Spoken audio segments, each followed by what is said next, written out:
This is the User Adoption Podcast with your host, Henrik Dagier. Who are you and what do you do? My name is Zoe Schneiderman. I work for WildBrain, which is a kids entertainment production distribution company. And I run the media operations department. But because I have a major passion for digital asset management and system management, we have taken on a lot of title management and library for the company. Zoe, how are you involved with user adoption? We control the library of over 100,000 assets of children's content. We have one of the biggest libraries outside of the studios for children's content. Because of that, we had to create systems to allow people to see what content we had, how they could use it, what opportunities there were. And so because of those systems, we've had to ensure that a lot of people are able to use our systems, adopt them, and self-direct as much as possible. So that's how I'm kind of involved with it in the company at this point. Zoe, what are the biggest challenges and successes with user adoption?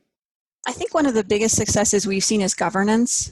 Really working a good governance model has really worked for our source of truth. Of course, there's always room for improvement, but we've been able to make our titles available to other systems.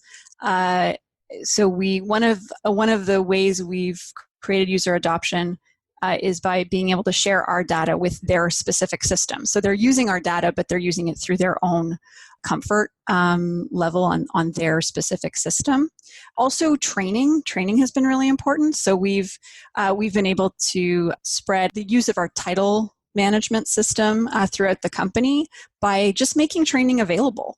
They can get it anytime they want. They have an email they can reach out to, and Jeremy's there, and he can help train or retrain. I think retraining is a big thing that's been a key to our success.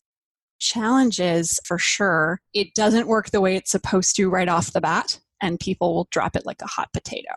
And that's been a really big problem for us in some of our systems. We have had legacy systems that aren't as easy to use. The UX isn't as good. And so it's really hard to convince people to use it. But I do believe that training really is key to our biggest successes. Zoe, what advice would you like to share with people working on improving user adoption? I think the main thing is don't give up. Don't give up. Don't stop asking questions. Don't stop trying to improve the system. So improving user adoption is also making sure your system is working for the people you want to use it. And so training, retraining, that's like my mantra, training, retraining. Don't just put it out there and forget about it. You need to really be working with the people who need to use the system. Some of our rollouts have been great when we really include those people in the actual configurations and implementations.